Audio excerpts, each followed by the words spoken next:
अगर जागरूक ग्राहक हैं, अगर ऐसा मान रहे हैं तो वो क्या करता है कि बना के जो भी है आर्टिकल, रिंग है, ईयररिंग है, चेन है, बैंगल है, जो भी है, उसको बना के लेबोरेटरी लेके जाता है, वहाँ से वो मार्क लाता है। तो मार्क देते टाइम क्या करती है गाइस, अपने लेबोरेटरी में उस प्रोडक्ट को डालती है और चेक करती है कि इसमें कितने परसेंट इसमें गोल्ड इंक्लूड है या अदर मेटल। अदर मेटल मतलब कौन कौन सा इंक्लूड है? अच्छा, ये एक सवाल आप लोग बता पाओगे कि अगर हम जो सोना पहनते हैं वो कितने कैरेट की होती है?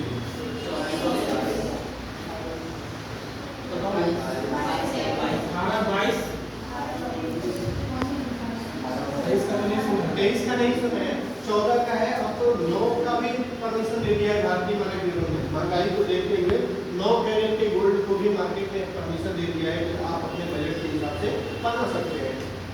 क्योंकि बहुत सारे ऐसे फंक्शन है जिनमें बहुत ज़्यादा मैंडेटरी होता है कि आप सोना को ले जाओगे, ले जाना नहीं है, तो उसको देखते हुए और गोल्ड के रेट को हाईएस्ट लेवल पे जाते हुए देख के 9 कैरेट को भी परमिशन दे दिया है। जैसे 18 और 14 और 22 को भी दे दिया था पहले, तो वैसे ऐसे 9 को भी दे दिया है। तो 24 कैरेट का गोल्ड जो होता है वो क्या होता है?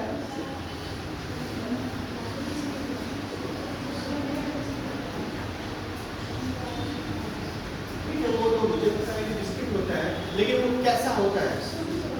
शुद्ध सोना होता है, लेकिन वो होता है सॉफ्ट और मुलायम।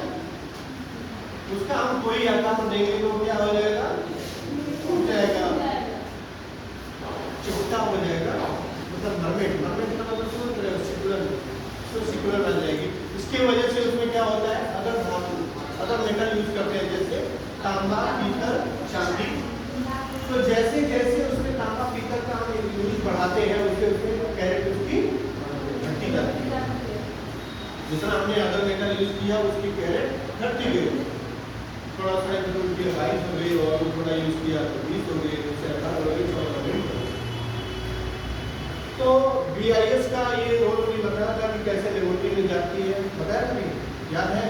एक बार और कि सुना कोई भी आर्टिकल को रेडी करके लेबोरेटरी लेके जाता है, वहाँ उसको जो मार्क है देने के पहले हमारे लेबोरेटरी में जांच होती है कि कितने परसेंट गोल्ड इंक्लूड है, अदर मेटल की। तो उसमें जो HUID नंबर है, उस नंबरिंग में उसका सारा डिटेल डाल दिया जाता है। जैसे वो प्रोडक्ट आप उठाएंगे और उसका जो अपने फोन के माध्यम से फोन के माध्यम से कैसे चेक किया जाता है, अभी वो भी बताऊंगा आगे थोड़ा सा, उसके बारे में बता देंगे। तो फोन के माध्यम से जैसे आप चेक करेंगे बता देगा कि ये आर्टिकल कहाँ की बनी हुई है, कौन बना रहा है, इसमें कितने परसेंट गोल्ड इंक्लूड है और कितने अदर मेटल इंक्लूड है। जैसे भी कोई सुना आपको दूसरा कोई भी सामान बेचता है तो 22 कैरेट का ही टोकन भी बेचता है, चाहे वो 14 है या 18 है, जो भी है, आप उसको समझ नहीं पाओगे, पकड़ नहीं पाओगे। तो इसके वजह से मैंडेटरी कर दें तो हॉलमार्क वाला सोना, बगल के जो सामान होते हैं ना उसमें कोई गमला नहीं है, वो लोग ज़्यादा शिकार बनाते हैं हमारे मम्मी पापा को। तो बगल से गुजरते हैं 10 बार बोलेंगे आंटी नमस्ते, भाभी नमस्ते, तो वो समझे सबसे ज़्यादा पैसा हमारे घर से कहीं लेके जाते हैं, क्योंकि वो देंगे 14 कैरेट का, 18 कैरेट का और पैसा 22 कैरेट का देंगे।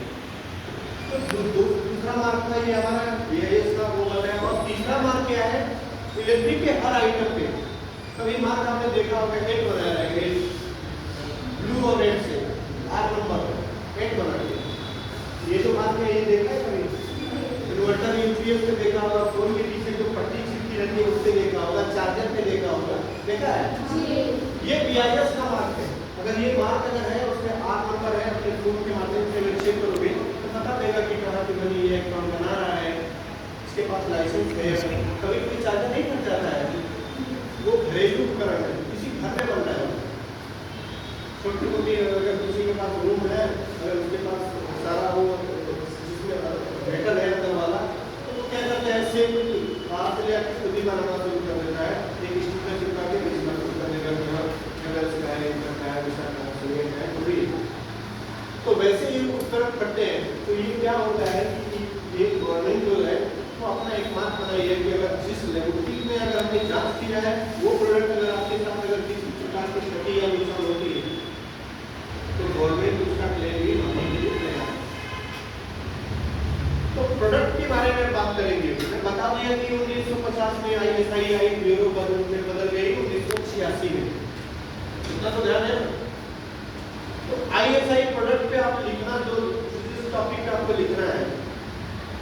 ये बताया था कि प्रेशर कुकर भी ISI प्रोडक्ट भी है और हेलमेट भी है।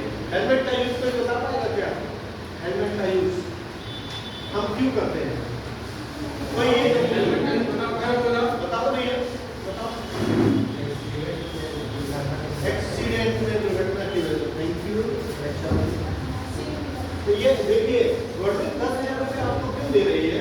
आपके प्रेजेंट ऑफ माइंड को देखने के लिए कि क्या आप कहाँ तक सोच सकते हो। इसमें भी ISI लेवल लगा रहता है। ISI का नहीं होगा तो ISI का नहीं होगा तो क्या होगा? डुप्लीकेट है तो चेक करके ही लेना है। इसका मकसद यही है DSI हमारा ब्यूरो ऑफ इंडियन स्टैंडर्ड्स का कि हम जो भी सामान खरीद रहे हैं वो सामान हमारा जो है डुप्लीकेट तो नहीं है। इससे हमको पूरी जानकारी पता चल जाती है। इस साइट पर मोबाइल से सर्च करेंगे तो पूरा पता चलेगा इसका मैन्युफैक्चरिंग का है। पानी का बोतल को भी चेक करेंगे तो उसको लगाएंगे तो पानी का बोतल हमारा डुप्लीकेट है ओरिजिनल है पूरा बता देगा कि फैक्ट्री कहाँ है और कितना मतलब बना रही है, कितना कैसा साफ बना रही है कि नहीं बना रही है, क्लियर उसको दिखाई देगा। सोना का देखो चेक करना है तो उसको दिखा देगा HUID नंबर। मेरा सोना जो है सही है कि नहीं। अगर सोना का नंबर है तो इसका मतलब शुद्ध है। अगर HUID नंबर नहीं है इसका मतलब सोना आपको ठग रहा है। तो ये मकसद ये मकसद है कि हम हमारा जो हर परिवार है इतना मेहनत से कमाता है और सामान खरीदने के टाइम ठगा नहीं है। इसी पर्पज से इसको बनाया गया है।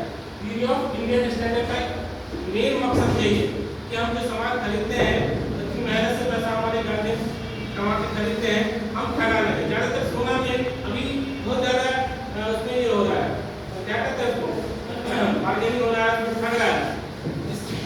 HUID नंबर नहीं रहने के कारण क्या होता है सोना तुम खरीदोगे दूसरे दुकान दूसरे जगह तो टैक्स चेक कर लेंगे। दूसरा है कि कोई भी आइटम खरीदने जा रहे हैं जैसे हमारा हेलमेट है अगर ISI मार्क नहीं है तो हो सकता है एक्सीडेंट होता है ना तो वो उनको सेफ्टी नहीं देगा।